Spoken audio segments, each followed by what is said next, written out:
Welcome to Travolting, hosted by Jeff Sweeney and Stuart Elmore, covering Eyes of an Angel. Enjoy the episode.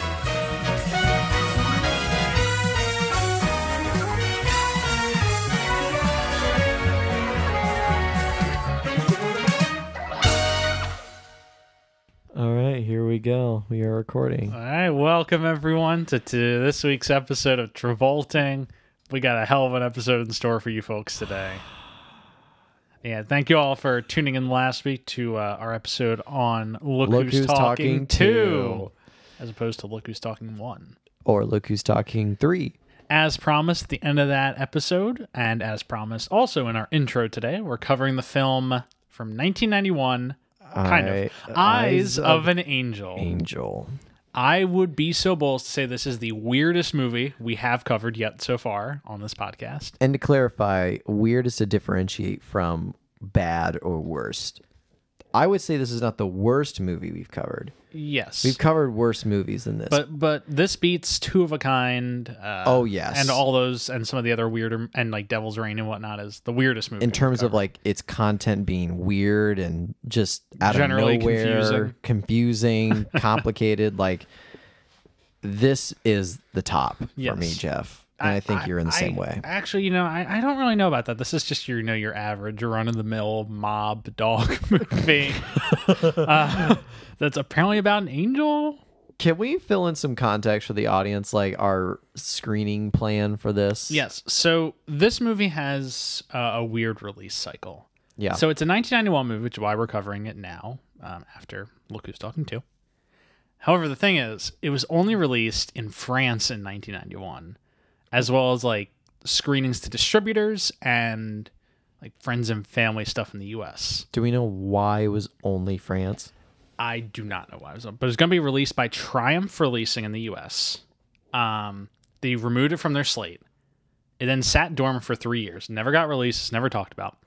It was re-released directly to home video in 1994 with a new name of The Tender. Wait, I didn't know about this. It was renamed The Tender when it was first released on VHS in 1994. Why? Right after Pulp Fiction, because Travolta had a jump in popularity after Pulp Fiction. So they're like, we have this Travolta movie that never got released. Let's throw it out there and make some bucks. Why The Tender? No idea. Okay, so... But it was then re-released again with the original name, which is the version we have. The Eyes of an Angel. Which, that leads into... How did we watch this, Jeff? Yes, so this movie is nigh unwatchable. It was only released in VHS. There was a DVD release in 2002 with a very limited run of printings. Mm-hmm. It cost $100 to buy that DVD. $100 to $200 online. Not worth it for this movie. Not worth it. So we ordered a VHS. For how much? For like $7. Okay. And then we just watched this movie on VHS. Yeah, because your boy Stuart owns a VCR player. I have some vintage retro guy over here. VHS tapes with that VHS tape smell. Yeah. And we just watched it. We're coming less than 10 minutes off of finishing the movie. Literally. Talk to you folks right now about our experience watching Eyes of an Angel. Because usually I get like, I tend to watch movies like a day before. Yeah. You tend to watch them the same day, but you get like a few hours. Yeah. We are literally jumping right into like... So this movie's fresh. You're getting some real hot takes on You're getting Eyes some of an Angel. real hot takes. And I still don't have quite some coherent thoughts yet. I don't think this is a movie that can have coherent thoughts about it. Yeah. There's no coherence in the movie, so it would be difficult to have coherence in criticism or analysis. Is there a story to be had about how John Travolta came about with his project at all? I can find absolutely nothing about this movie. I can find no behind-the-scenes information. The IMDb trivia is 3 things, and it's all just about it not being released. I can't find any analysis, any criticism of this movie online. This is a black hole of a movie. Wow. Nearly impossible to watch. Nearly impossible to find any history or evidence of. But we will do it for you folks. Yeah. The only thing I was able to find is that this movie was originally going to be filmed in Houston, Texas. Interesting. But the Directors Guild of America threatened to strike against the movie. For shooting in... Or just they threatened to strike in general during that time. And it would have delayed the movie. So they weren't able to film as planned. And as a result, they ended up changing location to Chicago from Houston. Okay. That makes some sense. That is absolutely the only bit of trivia I can find out about this movie, is that it was going to be filmed in Houston. They changed it because of the strike and filmed it in Chicago. Okay. Aside from that, this movie is a black hole and it just exists. It's a black hole information historical wise, but it's also a black hole like mental emotion wise. Jeff, I'm internally sobbing from like I don't know what this movie is. This is a weirdo ass movie. It's like, those there's an analogy here, but it's like when you're trying when a computer algorithm has like it tries to identify something. Yeah. And it's like trying to determine and it takes bits of information and it does an algorithm that assorts it into a piece of info. And there is some latency with that info because based on the information it has. So there might be like switching between one or two things, but in like 2 milliseconds, it's like, okay, it's this thing. Yeah. This is like that, but I am still deciding. Yes. Like I still do not know what this movie is. Mm-hmm. I don't know who it's for. I don't know what it's about. I don't know what it means. I don't even know what genre this movie is. I don't know what genre it is either. This could be a Homeward Bound family drama, or it could be a Martin Scorsese gangster mob movie. It's a lot of things. It's a lot of things. It could also be a Terminator movie. So, as we discussed during the screening. But I mean, I guess we should just jump right into it. Because there's literally no context about this movie. Travolta did it around the time he was trying to get back into serious acting. And it makes sense. He's playing like a former drunk, like mob affiliated guy in this movie. So it's something he would be into. Something to like clarify is that when we say like, Chains of Gold, that 2-hour episode you folks listened to, that was not a weird movie. It was a very straightforward movie. Yes. It was just boring. Yes.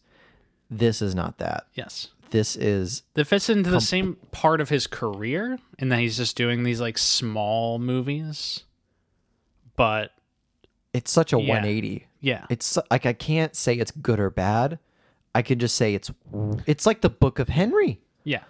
This is a great example of like the Book of Henry. Yeah. Just a very weird, strange movie that's bad, but you're kind of just really fascinated by all the choices it's making. Yes. Because it's making them and it believes in those choices. It really does. And it commits to those choices. And I'm puzzled by it. It's a very puzzling movie, Jeff.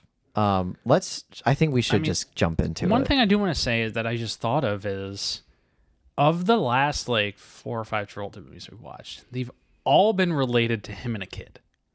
Yeah. Look Who's Talking, him and a kid. Chains of Gold, him and a kid. Look Who's Talking, two, him and a kid. This, him and a kid. And so I think it's this weird period of Travolta's career where he's a dad. He's trying to get back to being a serious actor. Yeah. But the only roles he can get are like dads. Yeah. Even when they're like a cop or a social worker or a mobster, it's like mobster dad. Yeah. He settled from the like Devil May Care period of his career to the dad part of his career. I feel like we just got to get into it. Yeah. So this movie starts, as did Chains of Gold, based on a true story. And as with Chains of Gold, I can find no evidence of there being a true story to this. Like, this was just like literally a newspaper article that somebody read and was like, oh, this is true. 100%. Whoever wrote this definitely just like was reading a newspaper and saw headlines like, dog follows family 1,000 miles west. And was like, that's a movie. There it is. That's a movie. True story right there. Yeah. And then the other thing that it said that I'm going to call bullshit on right away. Yeah. Is it said no animals were harmed in this production. Now, you may ask, dear listener, fellow comrades, brothers and sisters, who am I to say that animals were harmed in this production? Well, I bring you to a case study. Do you remember that movie where it's like a dog's purpose? Yeah. It's like a movie in 2019 still fell under that category of like animal movies that say they're not abusive, but do abusive things to their pets. Yes. So this movie in 1990, which has dog fights in it, dogs that are like eating food from actors, dogs that are sleeping on like hard surfaces, dogs that have paws that are bleeding. And I'm sure a lot of these things are fake, but you can't tell me all of it's fake. A dog gets tossed into a river, Jeff, and it has to swim for a while. I'm not sure how they would have faked that. Like a dog has to get into water. I mean, it was definitely a fake dog thrown off the bridge. Then throw a real dog off the bridge. Was it? It looked pretty fake. Was it? It looked pretty fake. Who are you to say it was fake? I'm getting off this topic. I'm just saying, like, it says no animals are harmed in this production. I call bullshit.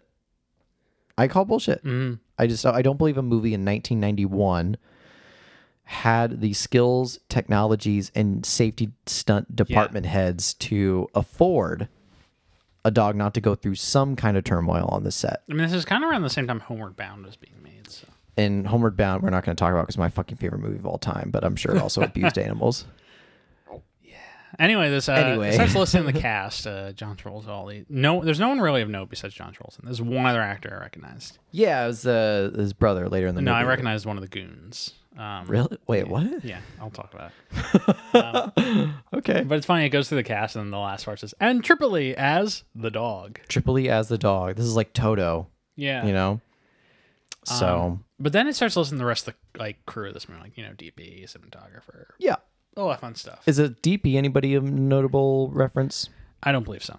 But it got to executive producers, and that's when I saw the name Michael Douglas. And I confirmed it's Gordon Gekko, Hank Pym, Basic Instinct himself, Michael Douglas. I don't know what he's doing producing this movie, man. But yeah, I don't know either. But he sure as all hell did. It's a weird choice. Extremely strange. How is Tripoli still alive? I would assume no. I cannot find any evidence. Yeah, he's probably not alive. This movie was 30 years ago. His dog would be old as fuck. So we start at like some mob event, and John Travolta's just like scuzzing around. Yeah, he's like trying to look for a light for his cigarette, and he's just like, just kind of sauntering through. He's like, let me just see Sissy. And he gets brought, and he meets Sissy, and says like, come with me. And he's brought into like the underside of this mansion that the party's at. And there's a dog fighting pit. Sissy's also the gang mob boss who's wearing a ponytail. It's a mob boss with a really long ponytail. Yeah. He brings us down to this mob pit, and there's dog fighting going on. Yeah. Michael Vick's on one side. No. Michael Vick was not on one side. Yeah, fuck Michael Vick. But yeah, they're fighting dogs, and there's a pit bull versus a Doberman. I think it's a Doberman. Yeah, it's a Doberman. It's not a Rottweiler. I thought it was a Doberman. Okay, Doberman. But Doberman. Okay. Doberman Pinscher. Doberman Pinscher. And so the dogs fight, and the Rottweiler takes out the Doberman. Yeah. And the pit bull. The pit bull takes out the Doberman. Yeah. And the Doberman's just like lying there, and it's supposed to be dead. It's like on the verge of dying. Twist is it's not dead. It's not dead. It's still alive. It's still alive. Travolta's like, I need a job, man. And Sissy's like, I don't know, you clean? He's like, I'm clean. I know I am.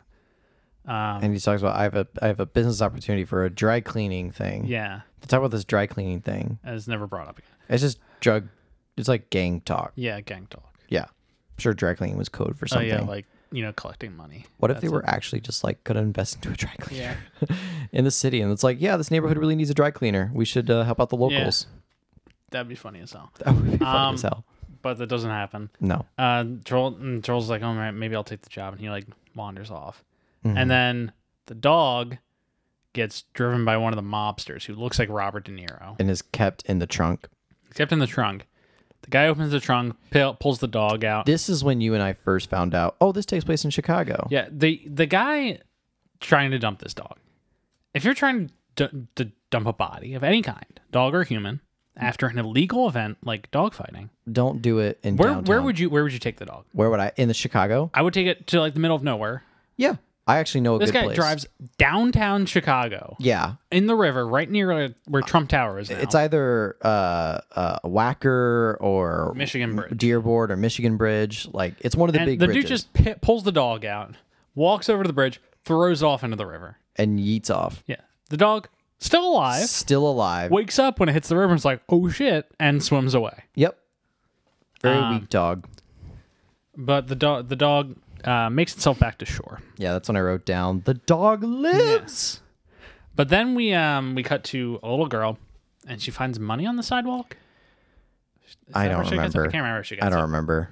But she finds money on the sidewalk, and she goes into a department store in downtown Chicago, and goes up to like a jewelry booth where they're selling fancy lighters, like Zippo lighters. Yeah. I thought it was a jewelry store, but maybe a pawn shop or something. But she's like, how much for this one? And the guy's like, 130. And she's like, how much for this one? It's like 75. And then he's like, here, this one's 35. And it's like this small one. And she's like, I'll take it. And she buys a lighter. She buys a lighter. Yeah. Because this girl does not kids smoke. need to shoot up. No. This girl's like 8, by the way. Yeah. So she 11. I'd say like 11. Yeah. So she goes back home and she's hanging out, and then she makes a cake, and Travolta walks in, and he's like, oh, I'm home. And so Travolta is the father, and this girl is the daughter. Yeah, and they live in like a scuzzy apartment in Chicago right next to an L track. Hey, Jeff. Yeah. What's the girl's name? She does not have a name in this movie. She does not Literally have in a the name credits, in this she's just listed as the girl. And whenever John Travolta asks, like, look for this girl, what does he say? Baby. Honey. Baby. Yeah, like, if you're going to look for somebody, it might be helpful to, like, shout their fucking name. Because, if somebody says baby, I'm going to turn around because I get called baby a lot. Mm-hmm. Right, Jeff? Oh, you know it. Baby. But, yeah. So he jumps on me. He's like, what's the cake? What's the occasion? She's like, I just want to make it for you. And then she's like, I have a gift for you, too. And she gives him the lighter. And he's like, how'd you get this? And she's like, I know you're always looking for matches or looking for lights. He's like, how'd you get this? It's not good to steal. And then he drags her back to the department store. Oh, I love this scene. And goes to the cashier's like, hey, I want a refund for this. Guy's like, have your receipt? And Charles like, I don't got a receipt, asshole. I will get this case over. Charles just flips out. It goes 0 to 100 like that. Yeah. And the guy's like, I can't return this without a receipt, dude. He's like, I recognize the girl, but I can't do it. Policy. And then he literally like takes him, like grabs him by the shirt, and it's like, I will fucking kick this case over. Yeah, and the guy's like, all right, I'll do it. And like, I'm just looking at Jeff at this point thinking like, he's just fucking following store policy, man. Like, come on. Yeah. This is where I thought it was a period piece before I found out, oh no, this is just modern day Chicago. Yeah. Because I was thinking like, do people today act like that? Like, I was like, this has got to take place in like the 60s or 40s. And it's like, nope, this is modern day. Modern day stuff. It's crazy. And they walk out of the store and he's like, here, take the $35 back. He gives it back to his daughter. They go home.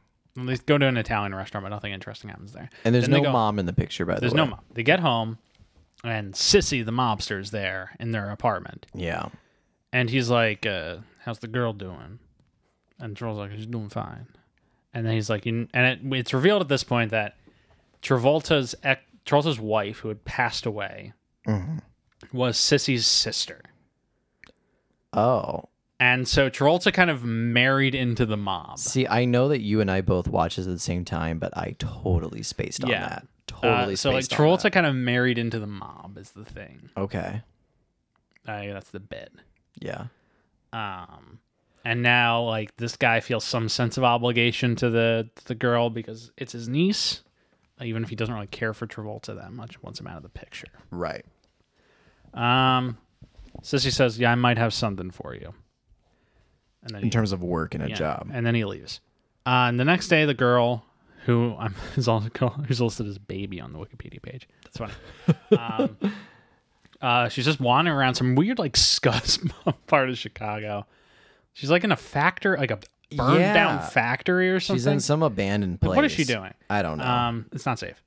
But she finds the dog just whimpering on the ground. Pulled itself out of the river. It's like on the verge of dying. She brings it food. And it starts following her. Yeah. She also brings it a blanket, gives it more food. She's like treating it well. She's treating it well. And it starts following her. Yeah. And she's just walking with her friend to the train, and it continues to follow her. Yeah. And then she gets on the train, and the dog's up on the L platform. Oh my God. And it's watching.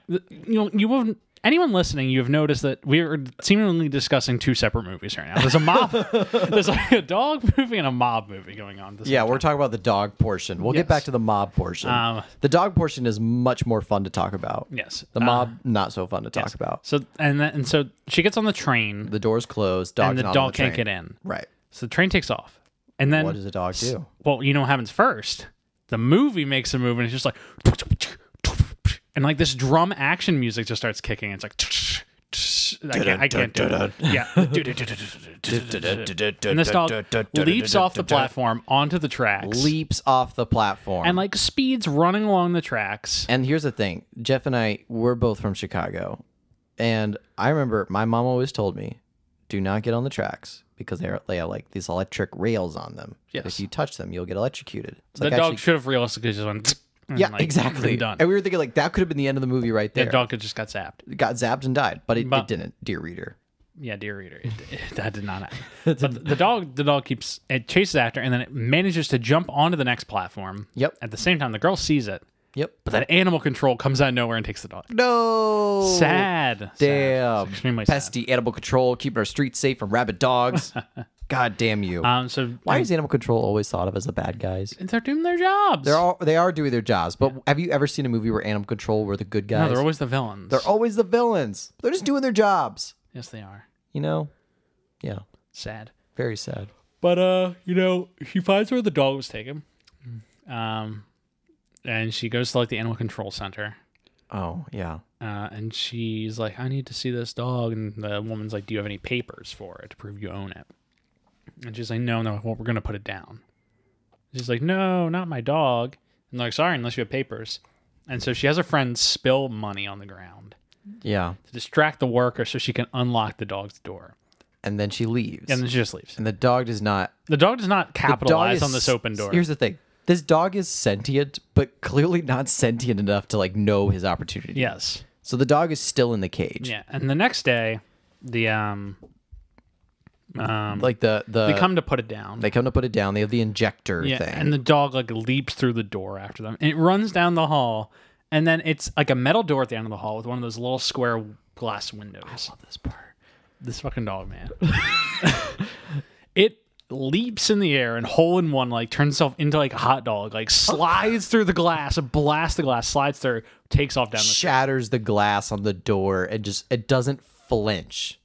So tell me that no animals were harmed in the production of this movie. Insane so far. Yeah. Literally when that happened, we both were like, because I feel like at that point you and I were like kind of like slouching down a little bit, like this is kind of getting a little boring.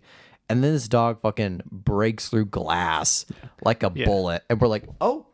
And this just got interesting. Back at the apartment, the girl's like opens the window and Troll's like, you're letting all the heat out. You gonna pay the bill?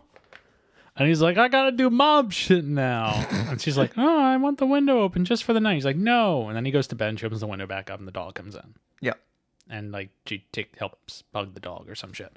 Yeah. So he wakes up the next morning. And he's like, what the hell is this thing doing in here? It's a bad Travolta. It's not New York Travolta. It's Chicago Travolta. And he's like, what is this thing doing in here? What is this thing doing here? Yeah. And she's like, it's a good dog. I love it. He's like, this is one of the fighting. He recognized the dog from the fight he was at 2 nights prior. Which was odd because I didn't realize he was paying that much attention to the dog fighting stuff. And he's like, you need to get rid of it. And she's like, no, I want it. He's like, get rid of it. And so she takes it back to where she found it in that like abandoned factory. It's around this part. There was like a little bit of a dip of attention span I had. Yeah. And she leaves it there. And then she gets home and the dog is beating her home. She walks in the room and it's just like sitting there. And the music is like, doo, doo, doo, doo, doo, doo. It's like this very upbeat, like exact same track plays throughout this entire movie. Yeah. And also Can't Help Falling in Love by Elvis Presley. Yeah, it sounds a lot like that. Yeah. But the next day, What are you reading from right now, Jeff? I have the Wikipedia.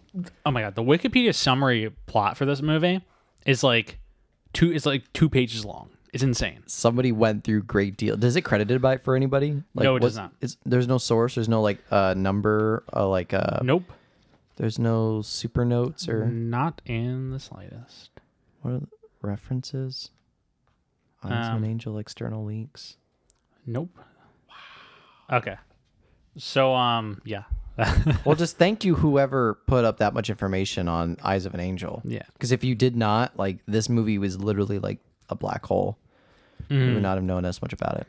So I just saw you reading that. I'm like, that's good to tell our audience is that there is a Wikipedia there's an page. extremely specific. Because they can't watch this movie, Jeff, unless if they own a VCR player like I do. Or they want to spend $200 on DVD. Then they're not going to be able to watch this movie. So I am just using this to kind of guide me. Because I remember the movie, but I'm just guiding through them. Yeah, and I'm just, for our audience, if you guys do want to, like, go through, like, what this movie is really about, like, there is a Wikipedia page that's pretty well in depth. Yeah.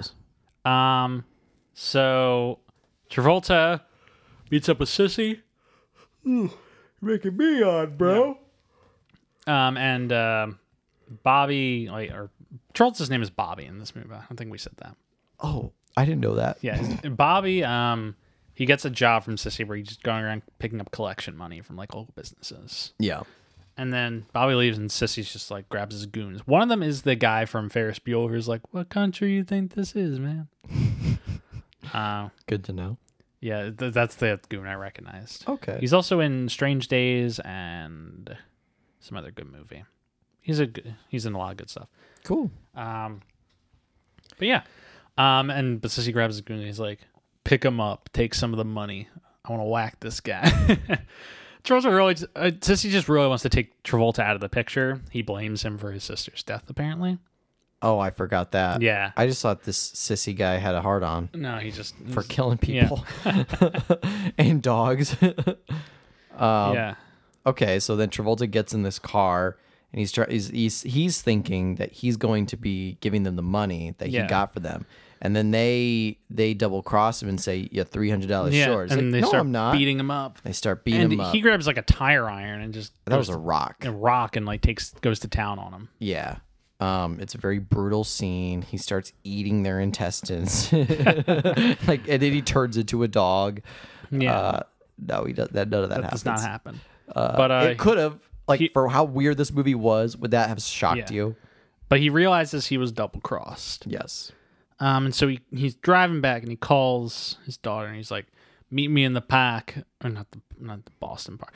"Meet me in the park. Grant Park. We're going on a trip. We're going on a trip." Yeah. And so he stops on Lakeshore Drive. Okay. Time out.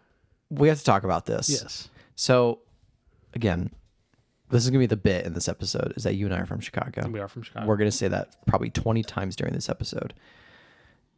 I've driven down Lakeshore Drive many, many times. Yes. In the scene that he every morning to work. stops on Lakeshore Drive is, and like probably the busiest parts of Lakeshore Drive. It's when you're southbound, you get past Navy Pier, Chicago Avenue.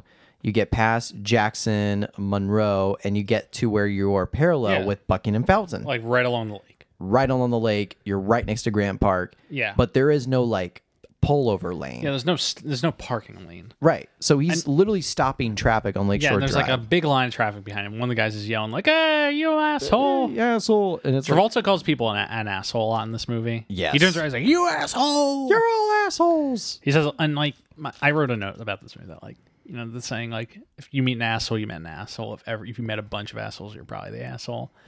That's Travolta in this movie. He there's a lot calls of moments literally like everyone an asshole in this movie. He's kind of just a bad dad and a bad person. He is. But he's blocking traffic on Lakeshore. Yeah. And he sees his daughter and the dog, and he's like, "No, the dog cannot come." And she's like, "I'm not getting in without the dog." And then this guy's yelling at him behind. He's like, "All right, bring the dog and bring the dog." Yeah. And so the dog and her get in and they take off. But where do they take off from, Jeff? They pull off from Grant Park and then the reverse shot, them on the north side of Chicago driving south. Yeah, it's when they're parallel with North Avenue Beach, which is north of Navy Pier. Significantly north. From Navy Pier and Grant Park. So like if you're familiar with the Chicago area, like where it goes from, it's like a parallel it's like a profile shot of the car. Yeah. Of them taking off. Cut to rear angle facing the back Yeah. of them, and that rear And angle. the John Hancock Center's there. The John Hancock Center is there. You start driving south from one position and then move like 5 miles north and start driving south from there. It's very funny. It's very funny and very disorienting. I mean, for people cool who are shot, from but if Chicago. you aren't from Chicago, you wouldn't notice it. But if you are from Chicago, you're gonna notice it. You're gonna notice it. Um, People are gonna watch this movie though. no one's gonna watch it. No one has ever watched. We're the first 2 people to ever watch this movie. I really want to like tweet out Travolta and be like, "Hey, can you talk to us about Eyes of an Angel?" Since nobody else will. And so So then they're going to Los Angeles. they're going to L.A. because he has a brother who's there.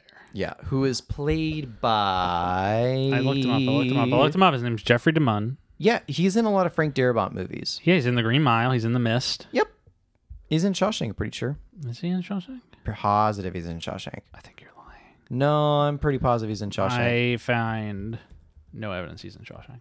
Really? But he is in a lot of Frank Darabont. Oh, I know he is in The Shawshank. Yeah, that's what I said. He's 1946 DA. Yeah, he's the DA that in the very beginning of the movie when Andy Dufresne is on trial and he's like, "Mr. Dufresne, My friend. do you admit? Andy Dufresne. Do you admit that you had parked outside your lover's house, your wife's house, while she was with a lover with a .38 caliber?" Yes, that's all true. And then you came out. No, that's where you got the story wrong. My Well, friend. isn't that oddly convenient? And that's when I came out on the beach and I saw my friend. Andy Dufresne.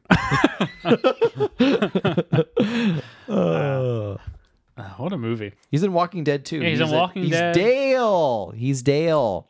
I've never seen The Walking Dead. But it gets really bad after season 5. He's in The Walking Dead. He's in Chicago Fire, The Good Wife. He's a good actor. Yeah, he's good. He's fine. If you've seen his movies, he's really good. I think he's underrated. It looks like Frank Darabont just likes this guy for some reason. Yeah, he's a dope dude.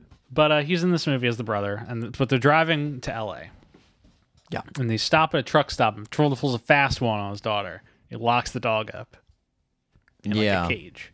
In a cage. And they take off. And then the dog jumps off the hood of another car, leaps over the fence, And starts... books it down the street after them. Yeah. And thus begins like 20 to 30 minutes of this movie. Which is just them driving. Montagey scenes. It's just them driving, Yeah. them stopping. The girl pulls one of her socks off, puts it on the ground. Yeah. Then we cut to 4 to 5 minutes of the dog running. Yep. Nothing else to it. It's this dog. I swear, it's like we said. It was like the T1000. It does not stop. It's like night, and this dog's booking it down the highway. Cut to daylight, the dog's booking it down the highway, just running. Like you could just put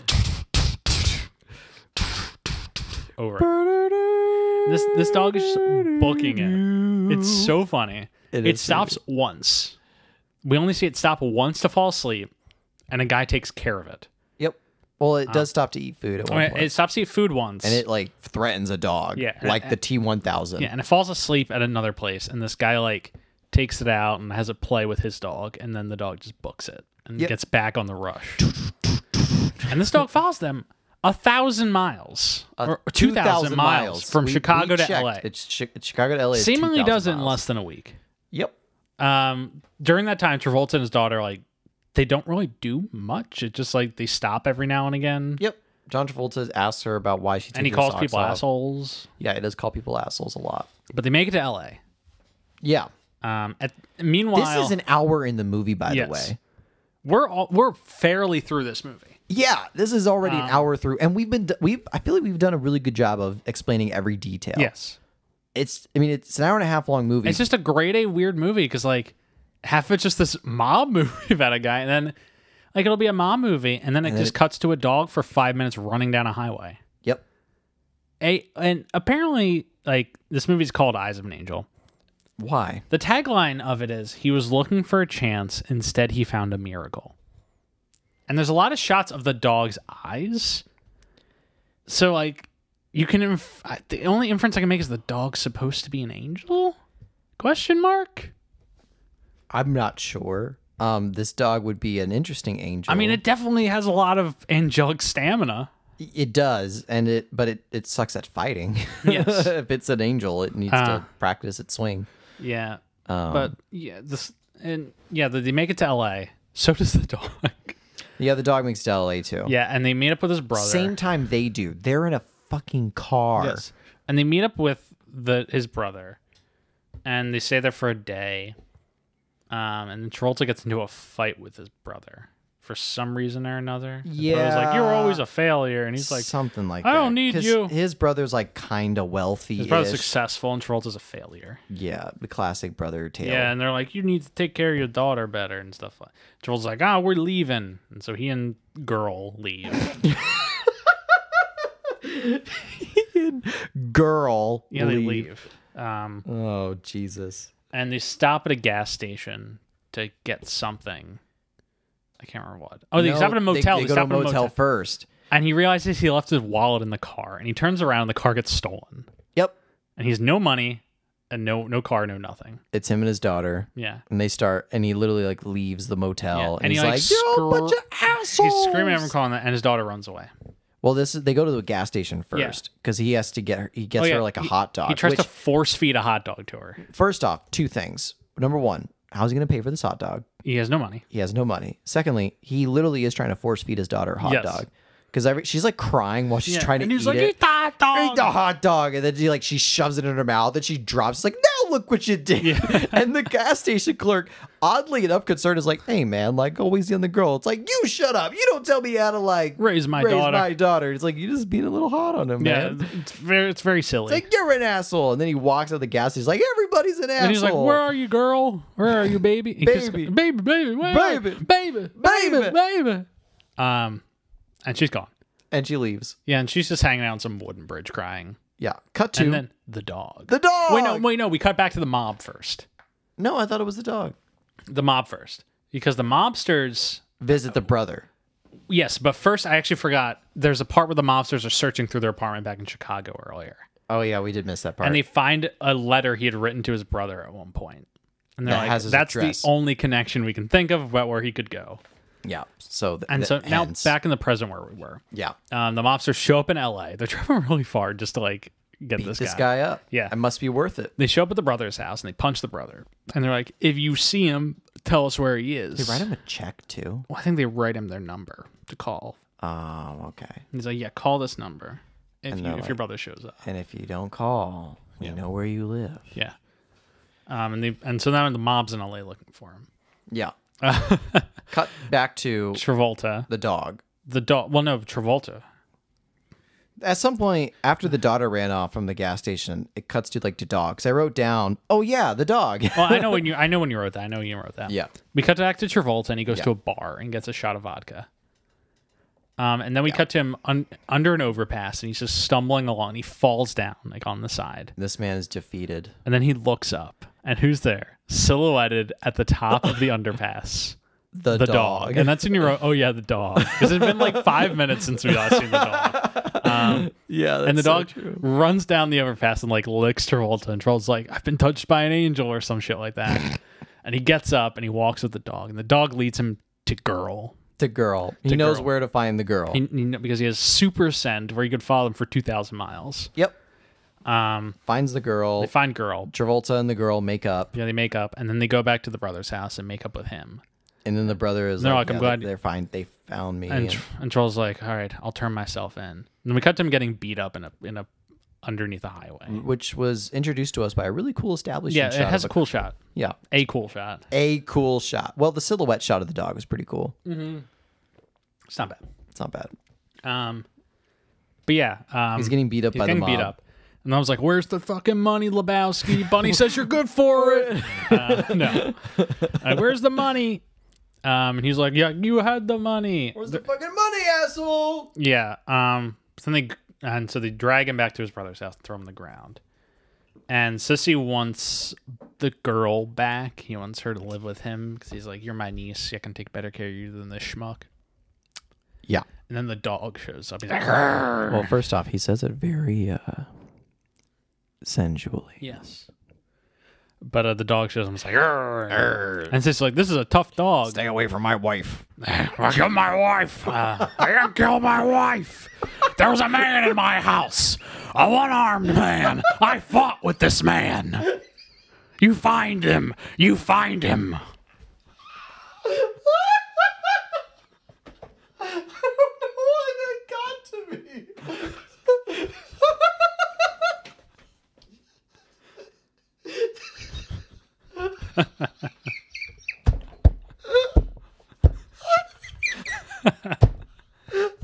Stuart's broken. As soon as, oh my god! As soon as you said like I didn't kill, it just matched.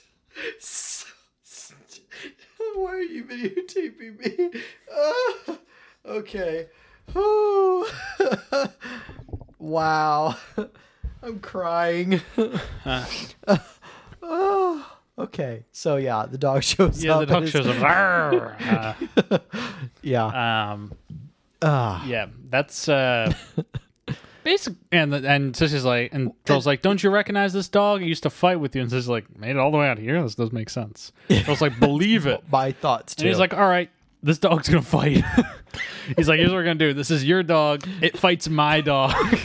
If you win, your debts are absolved. If my dog wins, I get money from bets and still win. Or okay, something. I mentioned this to you while we were watching this, and that is, this is a shitty like ending to a movie in terms of like climax and like resolution, because it's a win-win for Travolta no matter what. I mean, if his dog loses, yeah, I get it. It's sad that the dog dies, but Travolta ends up like being absolved from his debt.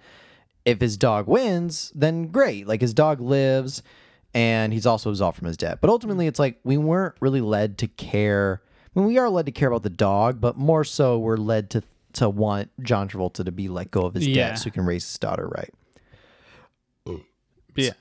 So that was my one bit. Yeah, and so he's like, the dog's gonna fight. And then, you know, the girl cries and Charles like, this is our only chance. I have a plan. And so the next day they're at the fight. They're at a dogfighting ring. And they're like, next stop is the human spider and stuff. What the hell? The Spider-Man. Oh, you got my name wrong. It's the human spider. The human spider. Oh, Toby. Yeah, so they're at the fight, and the two dogs are like getting ready to. Right. Bobby tells the girl like when the bell rings. And so the two dogs are getting ready to fight. Bell rings, and the dogs are about to lunge each other, and the girl runs in crying and screaming. And it's like, stop hurting the dog! Stop the fight! Stop hurting the dog! Stop the fight! Throw the damn towel! Yeah, and then literally all these guys who like fight dogs for a living, seemingly. Because like, one little girl steps in. It's literally the ending of Rocky IV, where he's like, if I could change, you can change. We can all change. Except all these dudes are like, I guess dog fighting's bad now. And they let the dog free.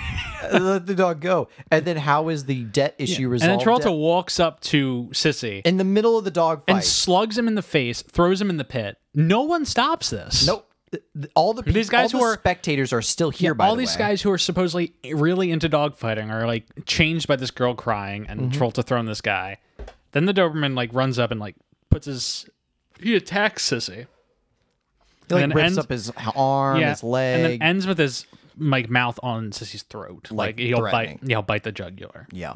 And Troll's like, it's over, and Sissy's like, yes, it is. And the dog just leaves.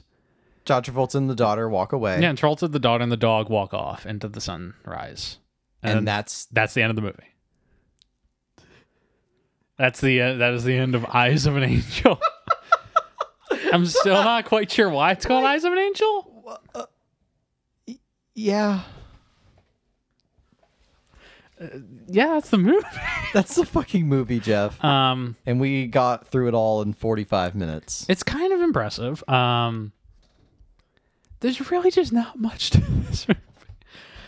I'm very fascinated by this whole event. Yeah, I am too, and I'm still decrypting this movie in my mind.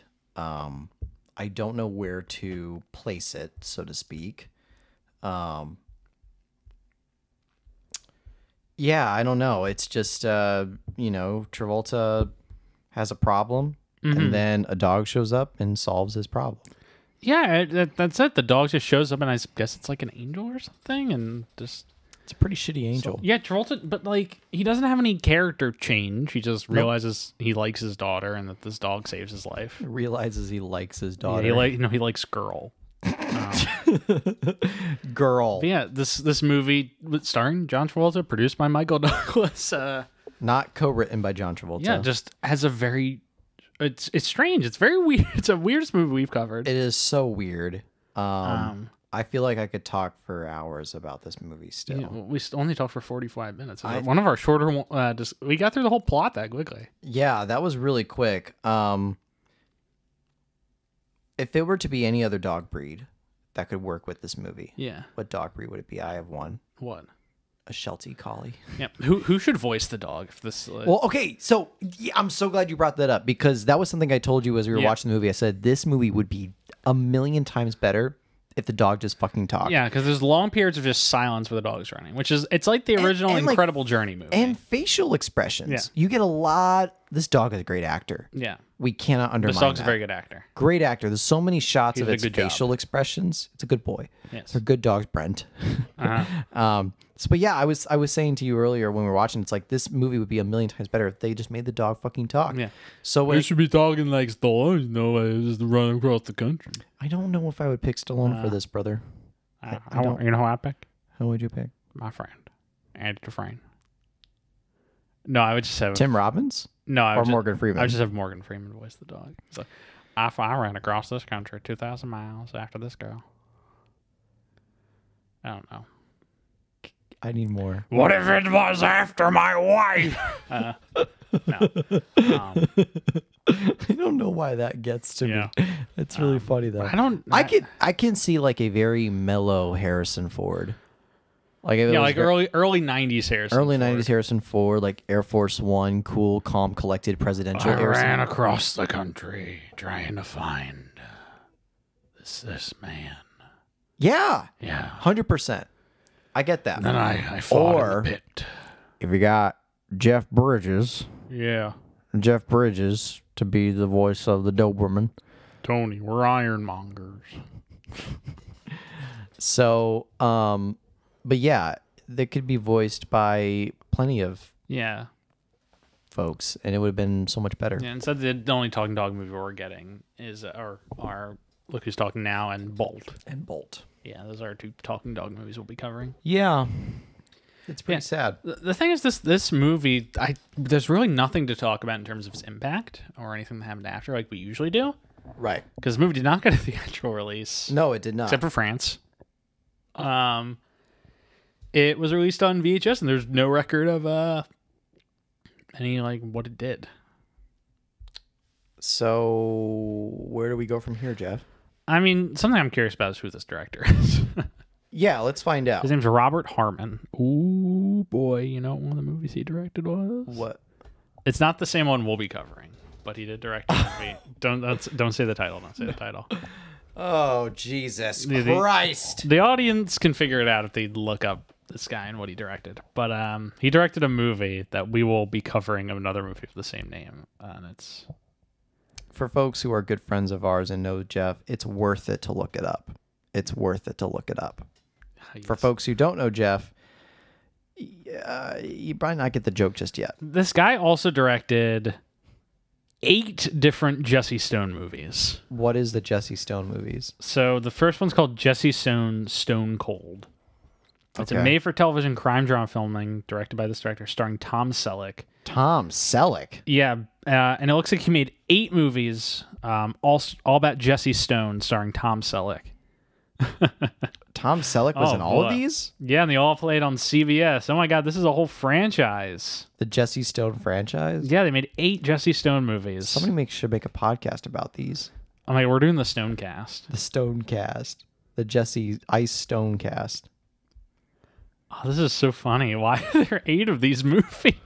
When did the newest one come out? 2015. It was a 10-year franchise. They came out almost once every other year. Television adaptations. Oh, wait, they made 10 of these movies. What? There's more? Yeah, they made 10 of these movies. Somebody's got to make a podcast about this. Before I forget about this, we do have one more thing to talk about, Jeff. What? The hair ranking. Cue the music. All right, and welcome to the hair ranking of Travolting Podcast. I'm your co-host, Stuart Elmore. I'm Jeff Sweeney. I'm looking at the Wikipedia page for this Jesse Stone film franchise. Yeah, I'm just thinking about the hair. Go off about the hair. It's worse. It's worse. than like normal adult hair. Ooh. Like, how did you feel about it? I mean, I can't even. It's so like nondescript. I can't even think about it. I know, right? So because it's a nondescript, let's put it.